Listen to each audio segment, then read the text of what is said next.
Rafael Nadal didn't just win tennis matches, he dragged his opponents into a fight they couldn't escape. On clay, he was a problem no one could solve. At Roland Garros, he won 112 matches and only lost 3.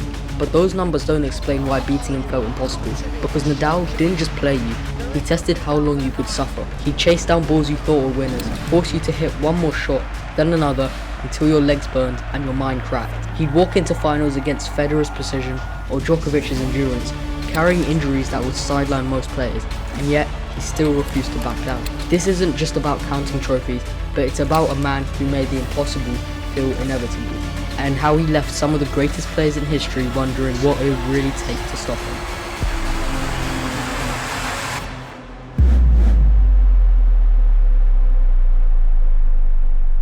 But that refusal to never give up a single point didn't come from nowhere. It was created a long time before the trophies and a long time before the packed stadiums. It was made from the courts of Mallorca, where a teenage Nadal was learning that winning starts long before the match. Under the strict watch of his uncle Tony Nadal, he trained in the immense heat where the ball kicked high off the hard surface and the wind never offered a single break. While Federer floated across the world's biggest stages with effortless grace, Nadal was building something completely different. A game that was built on weight, spin and force.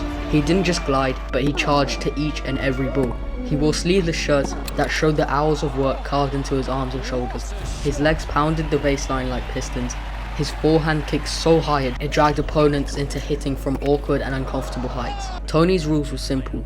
If you were tired, you pushed harder. If you were hurt, you kept it to yourself, and no opponent can ever see this weakness. Nadal lived it. If you don't fight to the last ball, you never deserve to win. He would say this years later, but by then, it was already clear who he was. At 15, he beat a player ranked outside the top 50 in the ATP Tour, and at the same time, he faced something that could have ended it all before it truly began. He had chronic pain in his left foot. Doctors warned him that his body wouldn't survive this style of play. He adjusted how he trained, cut back on hours, worked on recovery. But once the first point was played, it was still full speed ahead. In 2005, he walked into Roland Garros for the first time, at 19 years old, surrounded by veterans who had mastered the clay over years of grinding rallies. Nadal treated the surface like it belonged to him. He slid into shots, chased down balls that had already passed most players, and turned defense into a brutal attack. In the final years against Pureta, he took control from the baseline and never let go.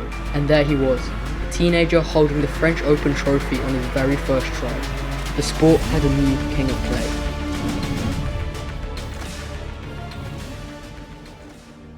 Federer's game was as good as it gets. It was as good as tennis has ever been. He seemed to float above the court, sliding into position with no unnecessary movement, and his serve wasn't even the quickest, but it was so cleverly disguised that you may even know where it's going to precisely go, but you still miss it. His forehand had the ability to open up the court with one shot, and his one-handed backhand was beautiful, precise, and full of variety. It was a shot which inspired a generation of players. In his prime, Federer made it look effortless to win.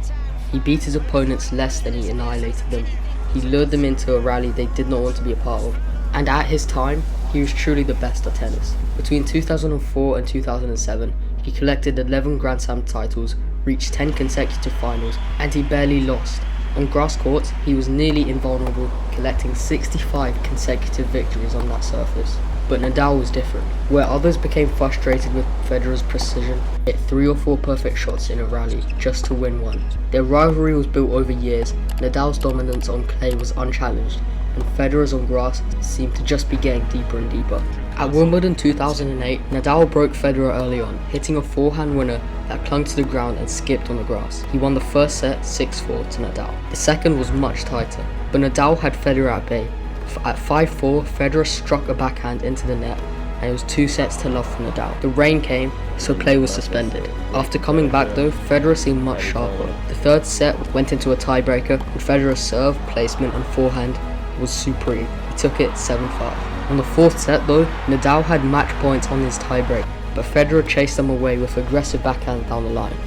The kind of shots only Federer could play at that moment, and so Federer took it 9-7. The match was now level. The fifth was tied 7-7, the light was starting to dim, Nadal broke his serve, and then served out for the match. Federer had multiple breaking back opportunities, but Nadal held firm. Then there was that shot, a running forehand down the line. Federer plunged, missed, and Nadal collapsed on the grass. It was not just a win, but it was a great moment when the man who seemed invincible with grass had finally been beaten. It wasn't just Federer that Nadal has to face, it was Djokovic as well, because he could slide into a backhand and unleash it cross-court with no loss of control, or execute it down the line. Djokovic's return of serve is the best in tennis history, that's just a fact.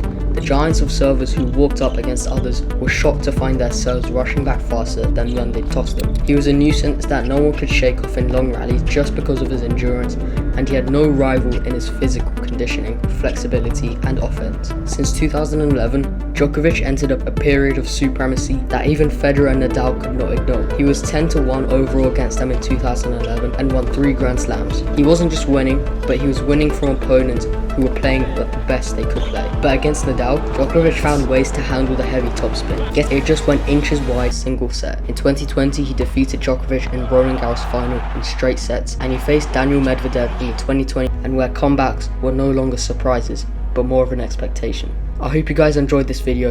It would mean so much if you like and subscribed and watch this video on screen now.